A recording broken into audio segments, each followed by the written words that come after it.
He speaks first, speaks longest, speaks over the pause that might let someone else begin. The body knows before the mind names it. Silence is threat, and volume is the only safe harbor. What he cannot yet see is that this noise was forged long ago, in rooms where being unheard meant being erased. The meeting room hums with the low frequency of professional restraint, and he fills every gap with commentary, observation, summary, redirection. His voice occupies space the way smoke fills a room, invisible in its pervasiveness, and no one notices that the oxygen has thinned, that others have stopped breathing, that participation has become endurance. She enters the dinner party with a story already in motion, launched before coats are removed, before drinks are served, before the ordinary rituals of arrival can establish their quiet claims. The narrative is compelling, well-paced, self-deprecating in calculated doses, and no one notices that she has not yet asked a single question, that her curiosity is performance, that her listening is waiting. They stand in the gallery before a controversial installation, and he immediately offers interpretation, context, the artist's biography, the market significance, the critical reception. The information is accurate, perhaps even useful, and no one notices that he has not looked at the work for more than 3 seconds, that his eyes find the label before they find the object, that his expertise is armor against the vulnerability of not knowing what to feel. The recognition arrives first in the body of others, in the micro-moment when someone else's volume triggers a subtle recoil, a withdrawal, a surrender of the space they might have occupied. She feels herself becoming smaller in his presence, not through any explicit demand, but through the simple physics of sound, the way his voice expands to fill all available silence, leaving no room for her own. He notices how he selects his environments with the strategic intelligence of someone avoiding specific dangers, gravitating toward rooms where his volume is asset rather than intrusion, where his speed is confidence rather than anxiety, where his dominance is leadership rather than compensation.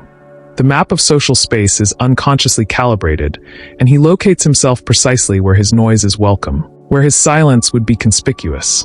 The masking operates through timing and density, through the interruption that appears as enthusiasm, the correction that appears as helpfulness, the anecdote that appears as connection. She redirects a question about her own experience into a story about someone else, then into a general observation, then into a question to the group. And the maneuver is so smooth that neither party recognizes the defense that has just occurred. They experience the pause in conversation as emergency, a void that must be filled immediately, a silence that threatens to reveal the emptiness beneath the performance. The person who speaks slowly, who thinks before responding, who tolerates the gap without anxiety, triggers an immediate regulatory response, a need to insert commentary, to restore the noise that prevents the exposure of what might lie beneath. He watches himself speak over a colleague's hesitation, filling their pause with his own completion of their thought, a small violence that restores his rhythm. The shame arrives later, in the car, in the dark, but in the moment there is only the relief of maintained momentum, the temporary safety of unbroken sound. She recognizes the pattern in her romantic history, the consistent selection of partners who listen without requiring reciprocity, who absorb without demanding response, who offer the silent space she cannot create for herself. The relationships function smoothly until they function not at all, until the exhaustion of performance becomes resentment, until she understands that she has engineered her own isolation through the very mechanism that promised connection.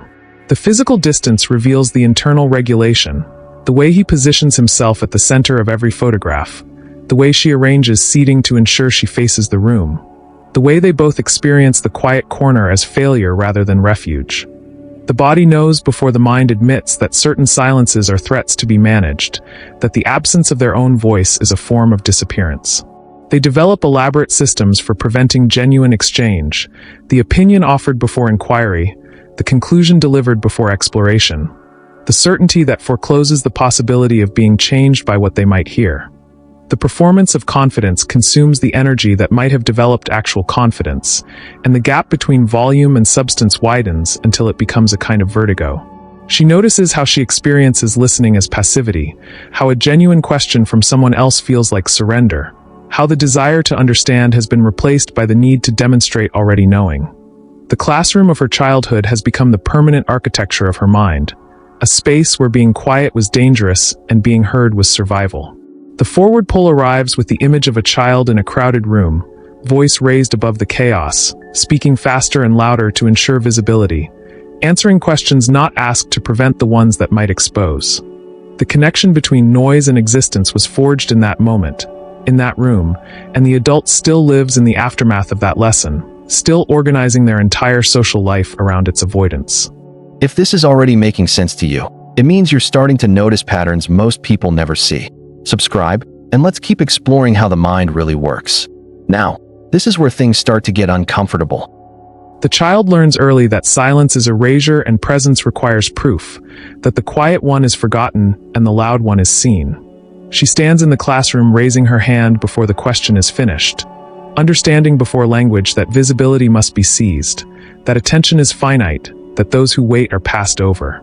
He develops the ability to perform presence without possessing it, scanning adult gatherings for the cues that indicate sufficient participation, learning to deliver the expected response rather than the authentic one. The gap between performance and being becomes a hidden chamber where the real self resides, protected from invisibility, protected from erasure, protected from the consequences of not being heard. The inconsistent attention creates a nervous system that cannot trust its own sufficiency, that experiences genuine quiet as threat and performative engagement as safety. Sometimes the parent celebrates his commentary with overwhelming intensity, sometimes disappears into their own distraction entirely, and the child learns that existence is not a stable quality, but a transactional one, something to be demanded rather than received. She discovers that being overlooked is punished more severely than being wrong, that the admission of not knowing meets with indifference while the pretense of knowing earns temporary recognition. The authentic self, curious and uncertain and genuinely present, is sacrificed for the constructed self, confident and finished and defended against disappearance. The trade-off is made in silence, a contract signed by a child who lacks the language to read its terms. Authenticity is surrendered for survival. The vulnerable listener is replaced by the protected speaker, and the adult who emerges carries this substitution as identity, unable to distinguish between who they are and who they have performed. He learns that social space is competitive, a zero-sum arena where one person's presence diminishes another's, and that the only safe position is dominance or its convincing simulation. The peer who speaks more easily, the sibling who captures attention more effortlessly, becomes a threat to be managed rather than a companion to be engaged, and listening is replaced by competition. The nervous system encodes these lessons in procedural memory, creating automatic responses that persist decades after the classroom has dissolved. His body still prepares for threat when conversation slows, still braces for impact when others receive attention, still equates silence with non-existence. They grow into adults who experience social exchange as performance review, who hear pauses as judgment and listening as absence, who find themselves most comfortable in relationships where their volume is assumed and never questioned. The fortress of performed presence becomes indistinguishable from the self, and the fear of quiet becomes the organizing principle of their entire social life. She recognizes her parents in her own patterns, the way her father commanded every room with anecdote and opinion, the way her mother filled silence with worry and planning. The family atmosphere where being heard was simultaneously demanded and impossible. The inheritance is behavioral, a curriculum taught in every dinner conversation, every response to interruption, every demonstration that love was conditional on performance. He understands that his childhood was not neglectful in any conventional sense, which makes the wound harder to locate and therefore harder to treat. There was presence, attention, the appearance of engagement, and only now does he see that the engagement was intermittent, that the attention was competitive, that he was noticed for his performance rather than his being. The subconscious prison is constructed from the very materials that once ensured visibility. What protected her from classroom erasure now prevents her from genuine connection. What preserved his status among peers now prevents him from genuine intimacy, and the mind cannot release the strategy because it cannot distinguish between past and present threat, between the parent who might ignore and the friend who will not. They experience the repetition compulsion as fate, selecting environments that replicate the original competition, finding themselves in social settings that confirm their deepest beliefs about the dangers of silence and the necessity of noise. Each successful interruption is proof that the strategy was correct, that quiet is dangerous, that the fortress must be maintained. She begins to see how her social identity, her quickness, her certainty, her compulsive filling of every gap, are symptoms rather than virtues, adaptations that have outlived their usefulness, but persist because the nervous system knows no other way. The cage is comfortable because it is familiar, and genuine listening feels like threat because it requires the dismantling of everything she has built. He recognizes that his inability to tolerate pause, his compulsive need to contribute, his terror of being the quiet one in the room, are not character traits but survival mechanisms, developed in an environment where silence was invisibility and invisibility was abandonment. The child who learned to perform presence becomes the adult who cannot acknowledge absence. The origin story offers explanation without redemption. Understanding why the prison was built does not dismantle it, and the awareness arrives with a particular grief, the mourning for a self that was hidden so well it may never be fully recovered, for a childhood where being was survival rather than pleasure, for the genuine quiet that was sacrificed to the altar of performed visibility. They stand at the threshold of recognition, seeing the architecture of their vocal fear with new eyes, understanding that the fortress was built by small hands in noisy rooms, constructed from necessity rather than nature. The compassion arrives slowly, mixed with rage, with sorrow, with the exhausting knowledge that rebuilding will require not just insight but the willingness to be silent, to be small, to be unseen. The pattern enters the workplace disguised as leadership, as engagement, as the admirable capacity to drive conversation. He is promoted for his visibility, his assertiveness, his ability to fill every meeting with momentum, and no one notices that his contributions prevent genuine collaboration, that his speed blocks collective thought, that he has never once changed his position in response to what he might have heard. She finds herself in friendships that feel like audiences, every exchange structured for her performance, her stories, her observations, the reciprocal attention that might have balanced the dynamic somehow never arriving. The coffee date becomes a monologue, the group chat becomes her broadcast channel, and when a friend tries to share something of their own, she feels the familiar compression, the need to redirect, to relate, to restore her position at the center. They experience partnership as impossible, unable to tolerate the equality of genuine dialogue, subtly dominating every decision, every narrative, every shared memory. The partner who speaks softly, who waits to be invited, who possesses the calm presence of secure attachment, triggers not comfort but emergency, and the relationship is managed to prevent exactly this balance, to ensure that volume remains asymmetric and control absolute. He notices how power dynamics activate the pattern with particular intensity, how the presence of someone genuinely commanding reduces him to performance, how he becomes most verbose, most certain, most strategically dominant precisely when he feels most threatened. The respect goes to someone less visible but more substantial, and he tells himself the system is rigged, never seeing that his own noise has made him impossible to hear. She watches others form genuine communities, the loose networks of mutual exchange and shared silence that sustain actual intimacy, and she cannot participate because participation requires receptivity, requires the admission of limit, requires the willingness to be changed. She is present and isolated, audible and alone, and the loneliness arrives only in the aftermath, in the car, in the spaces between performances. The friction is felt before it is named, a subtle wrongness in the temperature of interaction, a sense that the other person is not quite with them even when their voice is constant. Colleagues learn not to offer him genuine ideas, friends stop sharing their real experiences, partners gradually withdraw their authentic selves, and each departure is experienced as confirmation that the strategy works, that noise prevents the greater pain of genuine exchange. They become experts at the premature conclusion, the summary that forecloses exploration, the assertion that ends curiosity, the presence that arrives too quickly to be genuine. The grief that follows is real but manageable, a familiar landscape compared to the terrifying unknown of actually not knowing what comes next, and they do not see that they are choosing the same ending repeatedly, that the pattern is not fate but function. She recognizes herself in the description and feels something shift, some floor giving way beneath the constructed self, the moment of identity shattering that arrives not as insight but as vertigo. She has been the architect of her own isolation, the designer of her own auditory loneliness, and the recognition carries both horror and the strange relief of finally seeing the mechanism clearly.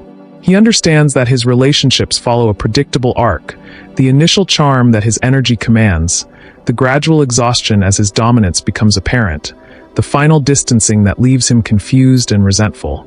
He has been the common denominator in every failed connection, and the math is simple, but the acceptance is not, because acceptance requires the dismantling of the self-constructed as essential, as necessary, as the only one worth hearing.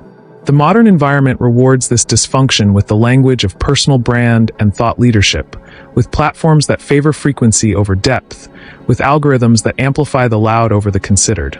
His social fear is indistinguishable from the cultural norm, her vocal compulsion celebrated as authenticity, and the pattern becomes invisible precisely because it is so widely shared, so thoroughly normalized, so perfectly adapted to a world that prefers performance to presence.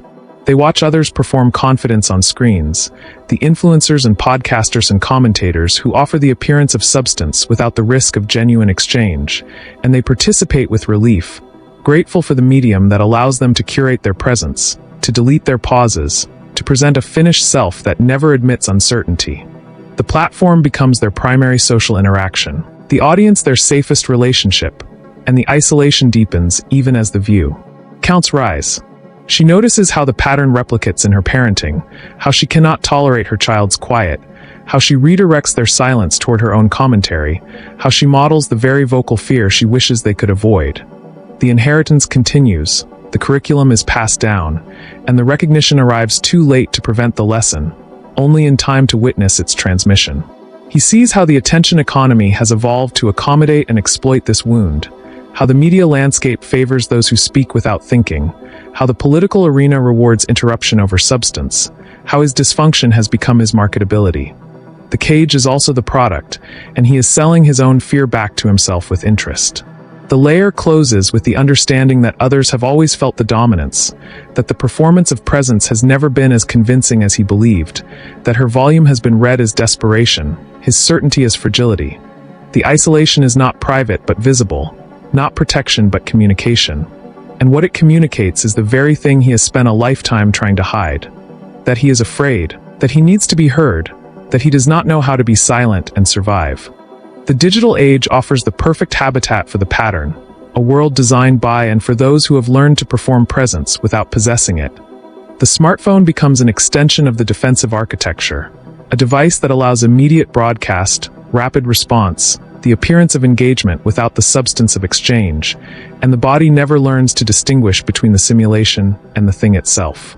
He curates his social presence across platforms, constructing a persona that is active but not receptive, visible but not vulnerable, and the metrics of engagement replace the felt sense of genuine connection.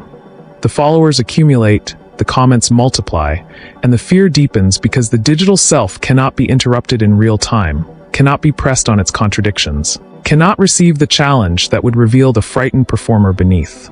She notices how the pattern is reinforced by every algorithm, how the platforms reward frequency over reflection, how the feed favors those who post over those who pause, how the economy of attention privileges the very defenses that keep her isolated. The marketplace of presence offers infinite visibility, but no genuine encounter, and she consumes attention the way others consume stimulants, finding temporary activation without nutritional sustenance. The remote communication revolution arrives as liberation and trap, offering escape from the exhausting performance of physical presence while deepening the isolation that already defined her existence. The video call becomes the perfect medium, dominance reduced to a grid square, interruption managed by the mute function, and she feels a guilty relief at never having to read the room, never having to navigate the unscripted pause, never having to risk the body in relation to other bodies. He recognizes how the influencer economy exploits the wound, how the platform that connects creator to audience, commentator to follower, personality to fan, all operate on the same principle of performed availability, of temporary attachment to attention, of social relationships that end with the scroll. The visibility celebrated is the visibility that cannot be questioned, the presence that cannot be paused, the freedom from needing anyone who might not respond. They experience the live stream as the logical extension of their defensive architecture, a system that allows them to accumulate viewers without encountering witnesses, to display activity without demonstrating presence, to simulate community without the risk of genuine membership. The paradox is perfect, the infinite broadcast producing infinite isolation, the illusion of connection masking the reality of performance, and they do not see that the platform was designed for someone exactly like them, someone who wants to appear present without being present. She watches the culture shift toward the language of authenticity and vulnerability, and her social fear becomes indistinguishable from empowerment, her compulsive sharing from transparency, her isolation from self-expression.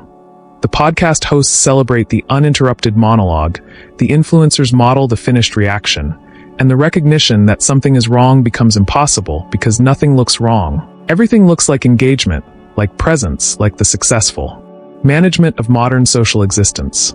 The psychological cost accumulates in the body before the mind can name it, the exhaustion that follows digital performance, the anxiety that has no specific object, the emptiness that arrives not as sadness but as static. He treats these symptoms individually, with medication and optimization protocols and content strategy, never seeing that they are messages from the isolated self, signals from the body that the strategy is failing, that the fortress has become a tomb.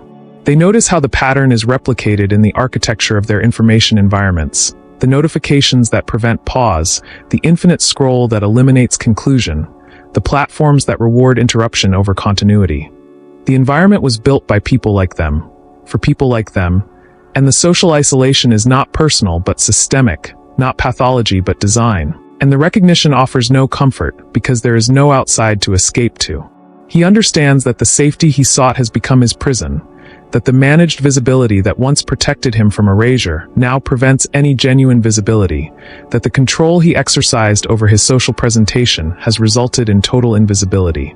The cage is comfortable because it is familiar, and freedom feels like threat because it requires the dismantling of everything he has built, the exposure of everything he has hidden, the risk of everything he has learned to avoid.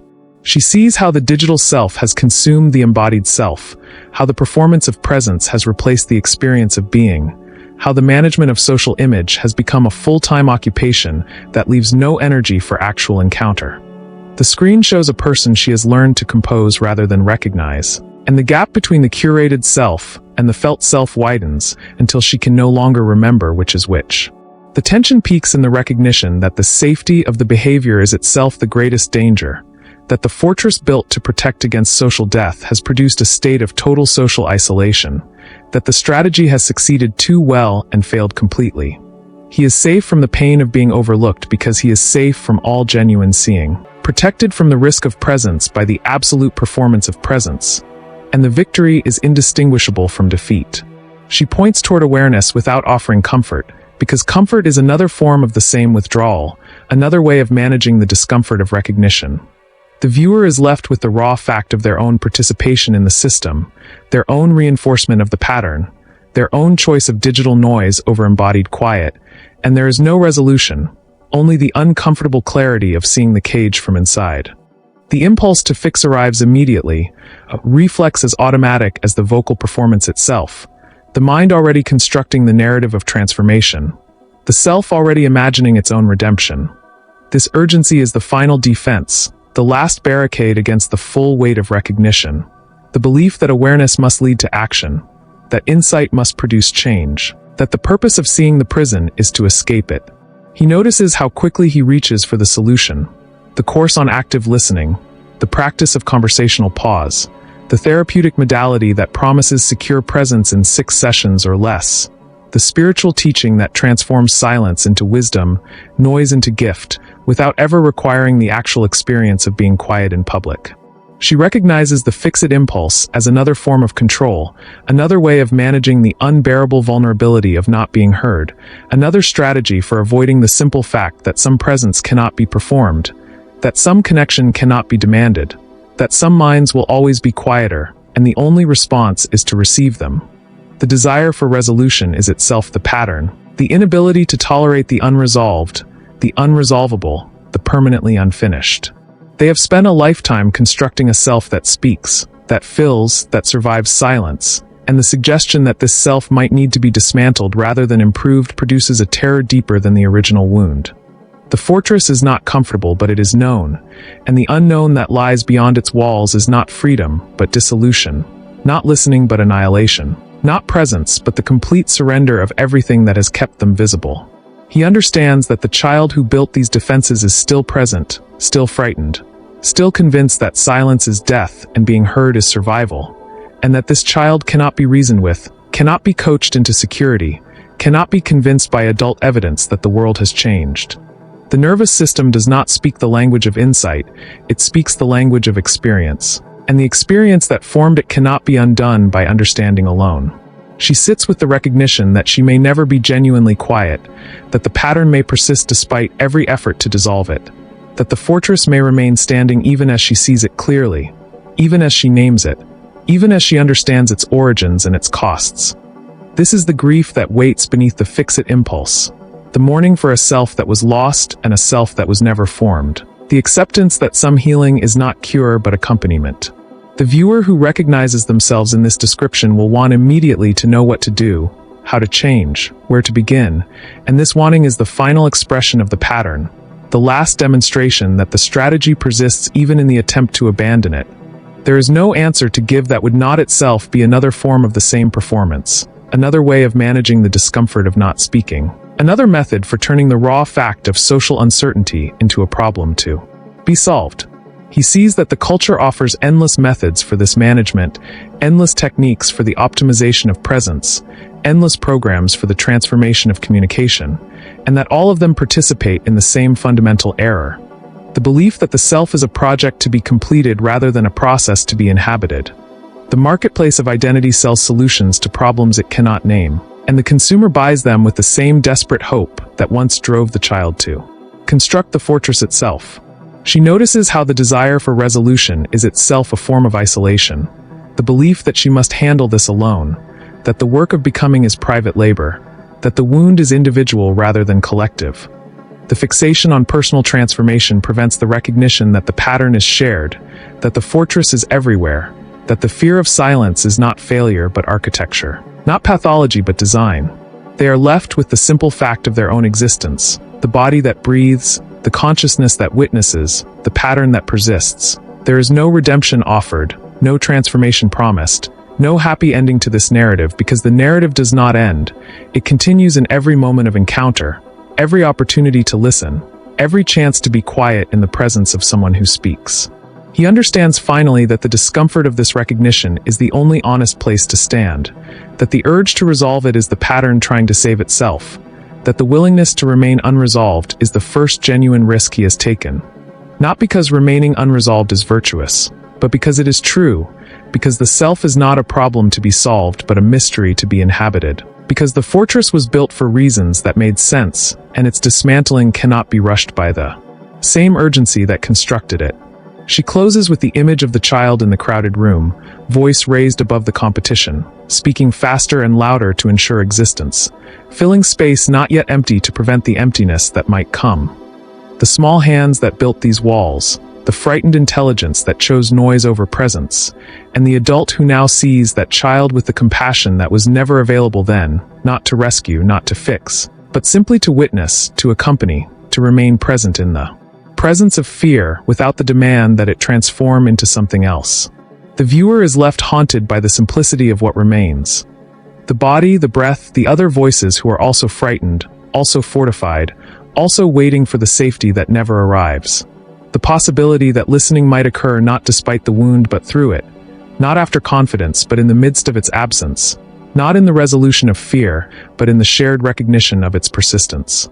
There is no final image, no closing comfort, no promise that awareness leads anywhere at all. Only the quiet fact of having seen, having named, having refused the easy resolution that would make the seeing meaningless, and the uncertain continuation of a life that must still be lived in the presence of everything that remains unheard, unseen, unresolved.